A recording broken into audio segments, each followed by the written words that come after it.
Salut à tous, c'est Zachem pour Entre Rollistes et on est encore sur Octogone, cette fois-ci sur le stand de BBE et j'ai la chance d'avoir Tony avec moi pour parler de l'ensemble de la gamme et des nouveautés présentes sur le salon. Salut Tony, comment vas-tu? Salut à vous, très heureux d'être avec vous sur Octogone. On joue à domicile comme chaque année et c'est très cool d'être avec vous. Vous avez un super stand, il y a énormément de choses et surtout il y a des tables de jeux, si je dis pas de bêtises, un peu par là-bas. Elles sont là, on a des tables de jeu et des dédicaces avec les auteurs et les illustrateurs qui sont là. Nickel, j'ai vu un truc qui m'a marqué directement, pour ça qu'on va commencer par là, qui m'a sauté aux yeux. Chronique oubliée, la boîte d'initiation. Est-ce que tu peux nous en parler un petit peu? Alors Chroniques oubliées, la boîte d'initiation, c'est un produit qui est bien connu des rôlistes en France puisque la boîte d'initiation de la précédente version de Chroniques oubliées, c'était le produit de découverte du jeu de rôle le plus vendu en France depuis des années, sinon une décennie. On revient en cette fin d'année 2025 avec une boîte qui est Chroniques oubliées Aventure, qui est un peu plus petite que celle qui existait auparavant. Elle est plus petite, elle est aussi plus simple en termes de contenu et elle est aussi beaucoup plus abordable en termes de prix puisqu'elle est à moins de 20 euros. C'est ce que j'allais dire. On n'est pas dans la situation dans laquelle on était encore il y a quelques années où on pouvait faire des boîtes blindées de matériel avec énormément de choses dedans pour un prix très abordable. Donc on a pris une décision sur cette boîte, on a un parti pris qui est de dire on va faire du matériel très simple, donc avec des petits livrets, avec quand même les dés, un dé 6, un dé 20, et avec quelques petites aides de jeu et des prêts tirés, mais quelque chose qui soit vraiment très abordable à moins de 20 euros et qui soit très facile à prendre en main puisqu'on est sur une version encore plus simplifiée des règles de Chroniques oubliées Fantasy qui sont déjà accessibles. Et donc tu vas être sur des caractéristiques qui sont vraiment simplifiées à l'extrême. Et l'idée c'est de pouvoir faire 4 aventures, il y a quand même 4 scénarios dans cette boîte.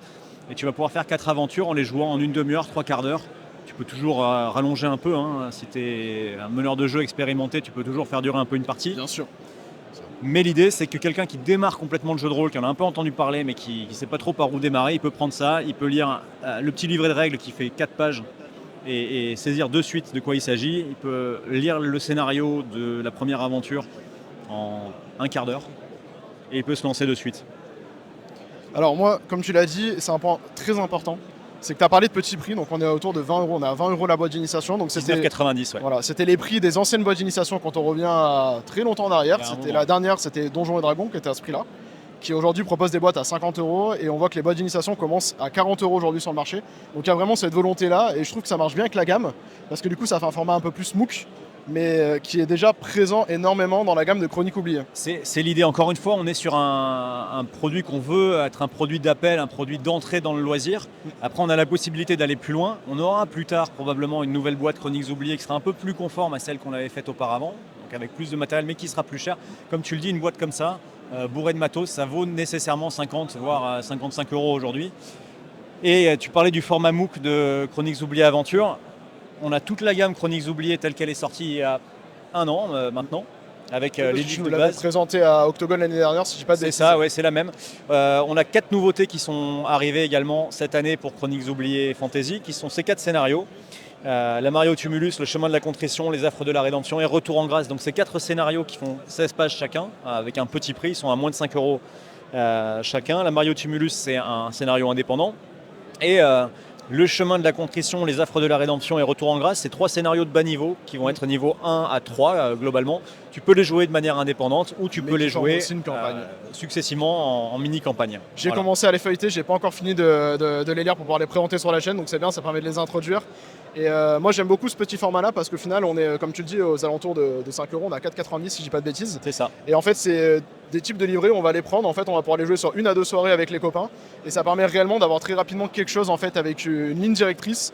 Des exemples, il y a aussi quelques battle maps de temps en temps aussi dedans et ça permet d'avoir tout le matériel nécessaire pour passer une bonne soirée et j'aime beaucoup ce format là. Donc vraiment beau travail sur cette gamme que moi j'ai découvert principalement avec la V2, je l'ai recommandé à des débutants sur la V1 mais je l'avais pas réellement joué. J'ai découvert avec la V2 et c'est une gamme que j'apprécie. Merci, écoute, l'idée sur Chroniques oubliées c'est de pouvoir s'adresser à tous les types de publics. On avait déjà sorti une première campagne qui s'appelle Calice en 2 tomes, qui est une campagne assez experte quand même, avec des thématiques qui s'adresse plutôt à des groupes expérimentés. On a une autre campagne qui arrive, qui s'appelle Couronne, qui va arriver ce mois-ci, enfin qui va arriver cet automne en tout cas, de Simon Gabillot, qui est aussi une campagne assez importante. Et comme c'est une gamme qu'on destine aussi aux débutants et à l'initiation, on a une autre campagne courte qui s'appelle le Sourire écarlate. On espérait l'avoir pour Octogone, on était un peu juste, mais on l'aura cet automne. Et le Sourire écarlate, ça sera une campagne en 4 scénarios qui qui va vous faire mener une aventure en 4 épisodes, plutôt pour des MJ débutants ou des MJ qui débutent avec un groupe de néophytes. Ça arrive cet automne aussi. Et est-ce qu'il y a d'autres nouveautés qui sont prévues en financement, par exemple, pour Chroniques oubliées ? Au moment où on se parle, le financement est en cours jusqu'à lundi. Je pense que quand on va diffuser cette vidéo, ça sera devrait terminé. être terminé. Mais effectivement, on a 3 nouveaux suppléments qui arrivent pour Chroniques oubliées Fantasy. On a le Compagnon qui va proposer de nouveaux profils, des nouveaux peuples, des nouvelles options de jeu. On a l'Imaginarium qui est une boîte à outils pour le MJ pour mettre plein de péripéties et plein de tables aléatoires dans les pattes de ses joueurs. Et on a également une deuxième campagne plutôt destinée au groupe ou au MJ novice. Je parlais du sourire écarlate juste avant. On en a une autre qui s'appelle l'île perdue, et qui va être une campagne un peu d'exploration avec un petit mystère à percer. Et tout ça, c'est en financement donc, jusqu'au 13 octobre. Et ça arrivera l'automne prochain, donc automne 2026. Ok. Donc pas Octogone prochain, vu qu'Octogone est dans 6 mois potentiellement. C'est ça, ce sera peut-être, ce sera probablement pas pour Octogone de 2026, on sait jamais. Au printemps prochain, mais ça sera pour la suivante. Katz évidemment qui est changement de gamme du coup. Ouais, Katz qui est Katz la Mascarade où on joue des chats avec des pouvoirs psychiques qui manipulent l'humanité. Ça c'est un de nos classiques en salon. C'est marrant parce que c'est un jeu qu'on avait conçu à l'origine comme un one shot. On s'était dit, on a Vincent Mathieu qui est l'auteur qui est là-bas, qui toujours fait le plein sur les dédicaces. Maxime Tepp également qui est l'illustrateur. C'était un jeu qu'on avait dit, qu'on avait pensé comme un one shot. On s'était dit voilà c'est un jeu on va faire un livre de base, un écran et puis ça sera tout. Et en fait un tel succès sur ce jeu à la fois pendant le financement participatif et ensuite en boutique où on continue de le vendre régulièrement.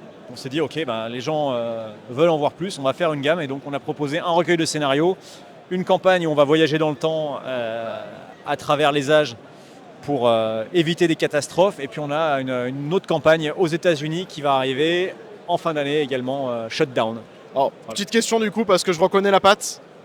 Ça, c'est du Réplicante. Ça, c'est du Réplicante, exactement. Il y a une association avec eux, du coup, pour proposer du matériel spécifique. Sur cette gamme, sur ce projet, on a fait un design spécifique custom pour Katz, qui s'y prêtait bien en reprenant le design de la couverture, effectivement, ça avec le super matos de Réplicante, qui sont juste à côté d'ailleurs. Ouais, on est déjà allé les voir. On arrive sur une autre gamme, du coup, que j'ai découverte, moi, récemment, avec la boîte Nain et la boîte Elf. On a parlé des Terres d'Aran et tu m'as dit qu'il y avait énormément de nouveautés. Donc ça va rassurer beaucoup de personnes qui attendaient avec impatience. Ça a été un projet qui a été long à arriver et pénible à accoucher. C'était il y a 2 ans qu'on a proposé la suite. Orques et Gobelins, les Chroniques des Terres Mortes et le recueil de scénarios. Effectivement, comme tu le dis, on avait une boîte d'initiation, une boîte de découverte Nain et une boîte de découverte Elf. Dans l'esprit des bandes dessinées de chez Soleil, on a poursuivi avec Orques et Gobelins. Et donc cette boîte, elle est enfin arrivée. Elle est un peu plus chère que la boîte Nain et la boîte Elf parce que, comme je le disais tout à l'heure, ça coûte beaucoup plus cher. Il y a à la matériel TVA aussi égal qui est passé par là en 2025. Également, et effectivement, à matériel égal, ça coûte beaucoup plus cher aujourd'hui de faire un produit comme ça. On n'a pas voulu transiger sur la qualité, mais donc on a monté un peu le prix. La conséquence de ça, c'est qu'effectivement, il y a eu un peu d'attente avant qu'elle arrive, mais maintenant elle est là. Et l'autre conséquence, c'est que c'est un produit qu'on a fabriqué en quantité limitée. Okay. Et qu'on ne va pas distribuer en dehors du Black Book Shop. Donc elle est disponible exclusivement sur le salon et sur notre boutique en ligne. D'accord, donc pour ceux qui n'auraient pas pledgé, c'est pour ceux qui n'auraient pas pledgé dessus parce que potentiellement il n'y en aura pas. On en a quand même quelques-unes, mais c'est un produit qu'on ne va pas pouvoir proposer dans le réseau de distribution classique. On aurait bien aimé parce que ça s'y prête, mais le coût de production était tel que c'est un produit qu'on est contraint de vendre exclusivement nous-mêmes. Donc il est disponible, mais ne le ratez pas parce que les quantités restent limitées. On a 2 autres ouvrages qui sont arrivés sur les Terres d'Aran, qui sont des bouquins écrits par Diwal, qui est un de nos auteurs, qui est un gros fan de la gamme. Les Chroniques des Terres Mortes, c'est une super campagne entièrement originale avec 9 scénarios qui vont mettre les personnages dans la peau de membres d'une compagnie de mercenaires. Et donc ça un peu un prétexte pour pouvoir jouer des personnages qui sont issus de tous les peuples de la série. On a des mercenaires qui sont de... J'allais avoir une question après là-dessus, tu vois, donc comme ça au moins ça répond un peu en partie à la question. Voilà, donc cette campagne mercenaire, et puis le recueil de scénarios qui est une multitude de scénarios aussi jouables dans cet univers, ce qui fait qu'entre les boîtes, le recueil de scénarios, les scénarios qui sont dans les livres de base, il y a vraiment de quoi jouer, et puis on a d'autres choses à l'avenir sur sur Terre d'Aran, puisqu'on va avoir des suppléments sur les mages. Voilà, c'est ça que j'allais te poser justement. Après Orc et Gobelins, si je dis pas de bêtises, alors je n'ai pas lu les BD. J'ai vraiment découvert avec le jeu de rôle l'univers et j'allais poser la question, est-ce que Mage à l'arrivée du coup avoir sa propre boîte par la suite? Alors, Mage, en tout cas la magie des Terres d'Aran, c'est prévu. On va avoir un ouvrage sur la magie, parce que la magie dans les Terres d'Aran, elle est bien particulière, elle a sa propre identité. Elle est distincte de la magie telle qu'elle est proposée dans Chroniques oubliées Fantasy. Donc on a un ouvrage à venir spécifiquement sur la magie dans les Terres d'Aran. Quant à Mage, on va proposer certainement une campagne. Est-ce qu'on va la faire sous forme de boîte? Est-ce qu'on va la faire sous forme de livre? C'est pas encore complètement déterminé, c'est pas encore certain. Parce que comme je le disais, faire une boîte aujourd'hui, ça coûte très cher. Ouais, c'est ce que tu expliquais. Et donc, on arbitre un peu entre proposer un livre qui sera plus facilement accessible, mais qui n'aura pas le matériel d'une boîte, et proposer une boîte. On aimerait bien compléter, avoir les 4 boîtes, mais c'est pas encore complètement déterminé de ce côté-là. Après, ça va aussi déterminer la manière dont vous allez les inclure en fait dans l'univers. Est-ce que ça va être Après, je connais pas la BD, donc je parle vraiment sans connaissance du tout de l'œuvre. Est-ce que vous allez les intégrer en tant que mage, en tant que race spécifique à part, ou est-ce qu'il va y avoir les possibilités de jouer des mages dans les différents peuples et donc du coup de les inclure? Et dans ce cas-là, ça aurait plus un sens d'avoir un supplément bouquin plutôt qu'une boîte à part entière, parce que le matériel, on l'aurait déjà en partie. Mais tout à fait, en fait, c'est vrai, c'est assez juste ce que tu dis. Est-ce que la question, c'est d'être fidèle à l'esprit de la BD qui a 4 séries? Exactement. Donc, ou est-ce que c'est d'être, de se concentrer sur les peuples plutôt que sur les types de personnages? Et donc ça, on va y répondre quand on décidera du format que prendra le bouquin. Il faut savoir que sur Terre d'Aran, il y a eu pas mal d'attentes sur ces ouvrages-là, et donc sur la suite, on en a rediscuté avec Soleil, qui sont nos partenaires sur cette gamme. On va s'assurer que les produits soient validés largement en amont avant de lancer les précommandes. Pour éviter d'avoir le même cas de figure qui se reproduise. Parce que ça a été long, ça a été pénible pour nous, ça a été pénible pour les auteurs, et ça a surtout été pénible pour les backers qui ont dû attendre longtemps. Mais voilà, qui en tout cas aujourd'hui ont reçu le matériel et qui globalement, je pense, sont très heureux de ce qu'ils ont reçu. On arrive du coup sur Roll & Play, qu'on ne présente plus comme Actual Play, qui est mondialement connu, si je peux me permettre. Et du coup, tu m'as dit qu'il y avait des nouveautés qui étaient présentées sur le salon. Oui, sur Roll & Play, on a plusieurs nouveautés qui sont arrivées. Alors d'abord, la première, le livre de la meneuse avancée, c'est les règles avancées à destination du meneur. On l'a en version classique et en version collector. La version collector est dingue, elle n'est pas encore en vente. Ah oui, avec le petit effet on a une foil dessus. Alors c'est du velours. C'est assez doux, c'est du velours. C'est une texture qui est assez particulière, avec une très belle finition un peu gris bleuté. C'est très joli en tout cas. Ce livre des règles avancées pour les meneurs. On a également 2 suppléments de lore qui sont sur l'univers. Donc le monde de Roll & Play, c'est le monde de Pangée. Au sein du monde de Pangée, il y a une nation, un empire qui est particulièrement puissant, qui s'appelle l'Empire Minéen. Et donc on a 2 suppléments sur l'Empire Minéen qui sont les épitomées de Pangée. Ça, c'est un supplément qui est plutôt destiné au maître du jeu potentiellement. Au MJ, voilà, avec tous les secrets de l'univers. Et voilà, toutes les informations qui vont plutôt intéresser le MJ. Des lieux, etc. Voilà, et puis de créer les campagnes dedans. Toutes les factions, tous les secrets. Et un autre supplément qui est le compagnon, qui lui est plutôt destiné aux joueurs, même s'il y a des choses qui intéresseront quand même les MJ dedans. Et là-dedans, tu vas avoir une partie des informations qui étaient dans l'autre supplément, mais présentées in caractère, in game, à destination des joueurs, et des annexes techniques sur des options de personnages supplémentaires, mais voilà, ça va vraiment plutôt concerner les joueurs. Et ce qui est vachement bien, ce que je vais montrer, c'est que celui des joueurs n'est pas non plus trop épais, ce qui veut dire que potentiellement en termes de lecture, ils n'ont pas énormément à faire, mais ça permet de bien les ancrer dans l'univers. Par contre, celui du MJ est beaucoup plus épais pour cette fois-ci avoir toute la richesse en fait de l'écriture aussi de Julien, parce que je l'ai croisé tout à l'heure sur le salon. Je ne sais pas si vous l'avez en dédicace aussi. Il est là, il est en dédicace. Je l'ai croisé sur le salon et Julien écrit très bien, et donc ça permet vraiment d'avoir cette étape-là pour les maîtres du jeu qui est vraiment bien détaillée pour avoir cette richesse-là. Et la partie MJ où on leur dit pas juste tu vas jouer telle classe ou tel peuplade qui est plus relié à cet univers, à cette partie-là de l'Empire Minéen. Mais on leur donne plus de contexte pour vraiment les inclure dès le début dans les setups d'aventure. C'est très vrai ce que tu dis, c'est très agréable à lire, et c'est pas toujours le cas, mais là on prend beaucoup de plaisir à lire ça. J'ai une autre chose dont je veux vous parler sur Roll & Play, c'est les cartes de sort. Génial. Parce que ça, c'est attendu par pas mal de monde. On a, On a réussi un petit miracle sur ces cartes de sort. Donc c'est une boîte, tiens, je te laisse la poser. Ouais, elle est pèse très lourde. Hein. Elle pèse son poids. On a 470 cartes là-dedans et on a réussi. On sait que les cartes c'est cher à produire aujourd'hui. On a réussi à faire une boîte avec 470 cartes pour un prix de vente qui est à moins de 50 €. Et ça, ce sont des cartes de sort roll and play, mais qui sont utilisables avec n'importe quel jeu 5e édition. Et ça, c'est génial. Donc c'est difficile aujourd'hui de trouver des cartes de sort pour des jeux 5e. Vous avez celle-là, il y a toutes les cartes 5e là-dedans, plus les cartes de sort qui sont spécifiques à roll and play. Donc ça va vous intéresser que vous jouiez à roll and play ou que vous jouiez à d'autres jeux 5e. Clairement. Sachant que la plupart du temps, ce qui se passe, c'est qu'en tant que maître du jeu, pour nos joueurs, on va faire des cartes maison, on va essayer de trouver un peu du bricolage en fait, pour les sorts, parce que ça devient assez vite complexe, et surtout pour tout ce qui va être classe divine, vu qu'ils peuvent changer leur sort à chaque fois, à chaque repos. Donc du coup, ils ont une panoplie de sorts au fur et à mesure qui s'accumulent. Et pour faciliter, les cartes permettent de dire tu tires les cartes de ton album que tu peux jouer pendant le repos, et derrière tu les as à disposition. Et ce qui est sympa aussi, c'est qu'on en a quelques-unes, pour arriver à 470, on en a quelques-unes qui sont en double. Et donc ça te permet d'avoir plusieurs exemplaires de certains sorts particulièrement populaires. On arrive du coup à une autre gamme, pas forcément nouvelle, hein, mais une autre gamme que moi je ne connais pas du tout, que j'ai découvert tout à l'heure quand tu nous l'as présenté rapidement. C'est Jessie Ray. Est-ce que tu peux nous en parler un peu plus ? Alors, c'est une gamme nouvelle qui dira quelque chose à certains de nos plus fidèles, des personnes qui nous suivent depuis longtemps. On est sur Jessie Ray, qui est un jeu de rôle dans l'Europe médiévale. La période par défaut, c'est la guerre de 100 ans. D'accord. Les auteurs, donc c'est de la création française, hein, les auteurs c'est Thomas Robert, c'est Julien Dutel et c'est Laurent Bernasconi qui a travaillé également sur Chroniques oubliées, et puis Julien Dutel qui a travaillé sur Roll and Play. On est sur une maquette intérieure qui est, Elle est très jolie, dorée, assez claire et assez classe, avec des illustrations qui sont en noir et blanc, mais avec des rehaussements dorés. Et donc on s'est dit, on veut vraiment que ce soit des beaux bouquins. On a un livre de base.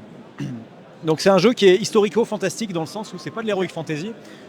Tu es plutôt dans un contexte historique. Donc on est en France, notamment pendant la guerre de 100 ans, donc 14e, 15e siècle. Univers réaliste. Tu peux ajouter une touche de fantastique, mais c'est pas une touche de fantastique qui est celle de l'heroic fantasy. C'est une touche de fantastique telle que la population à l'époque concevait les croyances, les superstitions, la religion. Okay. Donc c'est vraiment les croyances de l'époque qui prennent vie dans ce monde-là et qui permet de rentrer dans un peu tout ce qu'on a vu dans nos cours d'histoire de cette époque-là, qu'on peut retrouver sur les vitraux, sur les gravures de l'époque, les tapisseries. C'est exactement ça, c'est les anges, les démons, les créatures bibliques, c'est les créatures issues des superstitions de l'époque, peut-être les monstres un peu mythiques. Il y a des dragons, mais c'est plutôt les dragons du type des dragons de Saint-Georges ou un peu serpent plus que dragon en fait, dans la manière dont ils sont représentés. Et donc pour cette gamme, on a le livre de base avec toutes les règles qui sont des règles inspirées de la 5e édition, mais avec beaucoup de modifications pour rendre le jeu plus réaliste et plus historique. Un supplément qui s'appelle Bella Torres, qui est consacré à la chevalerie, à l'héraldique et plus généralement aux combattants dans cet univers. Un supplément qui s'appelle Divina et Tenebrae, qui est un bestiaire fantastique, et un recueil de scénarios avec 3 scénarios.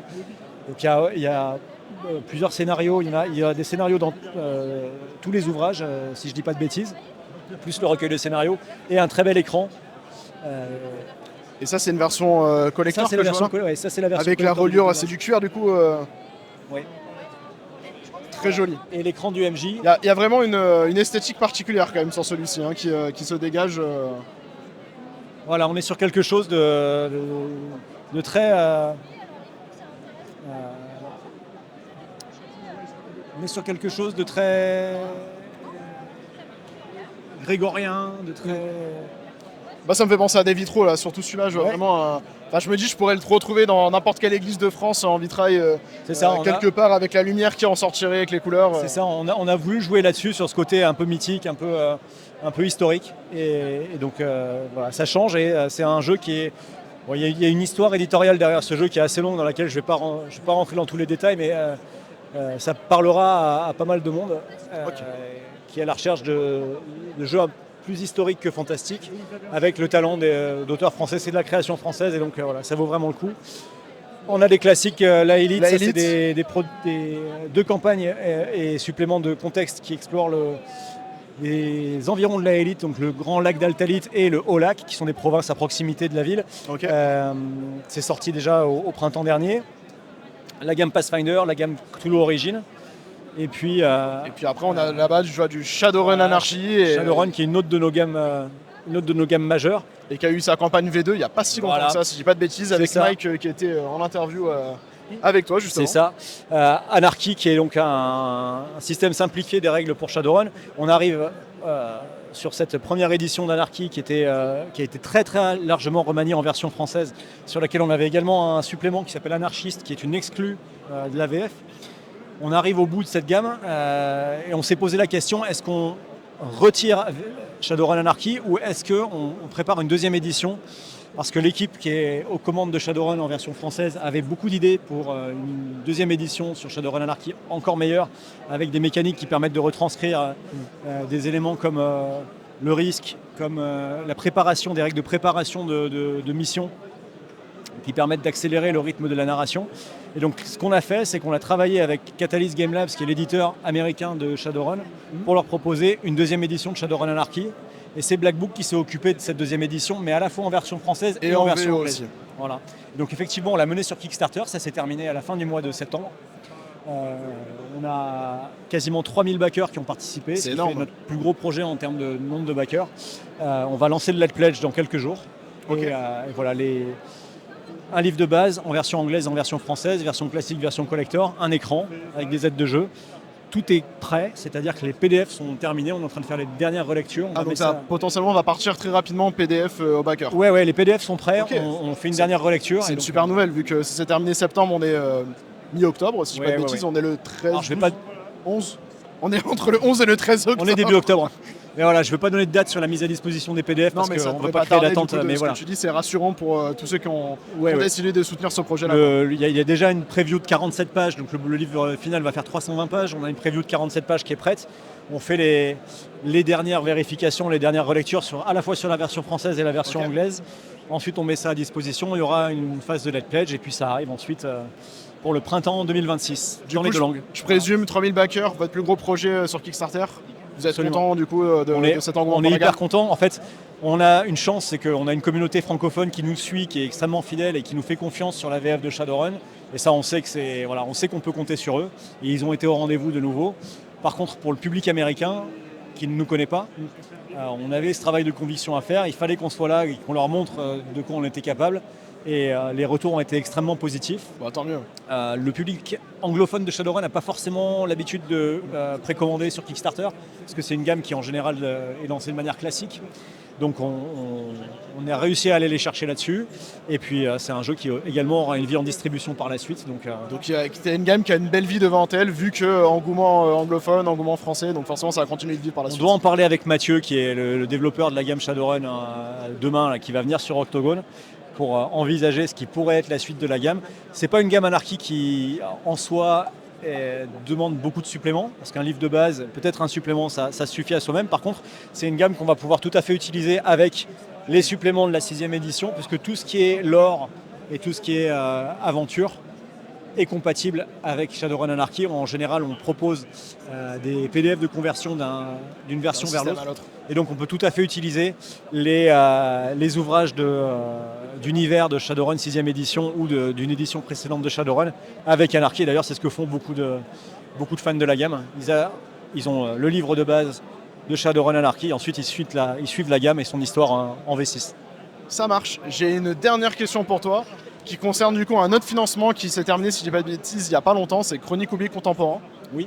Du coup, est-ce que tu as des infos à lâcher là-dessus? Est-ce qu'elle s'est bien passée? Alors, Chroniques oubliées contemporain, ça a été un super lancement avec Mehdi Sami aux commandes du projet, qui a fait un super boulot sur le livre de base et sur MK Pharmacos, qui est une campagne qui précède l'héritage Greenberg, une grande campagne de Chroniques oubliées contemporain qui se passe à l'époque de la guerre du Vietnam. Un scénario génial. On a également un setting qui s'appelle Vigilante City, qui a été écrit par Romain D'Huissier, qui va arriver. On a livré les PDF ce mois-ci des premiers ouvrages, si je ne dis pas de bêtises. MK Pharmacos va suivre normalement au courant du mois d'octobre, au début du mois de novembre.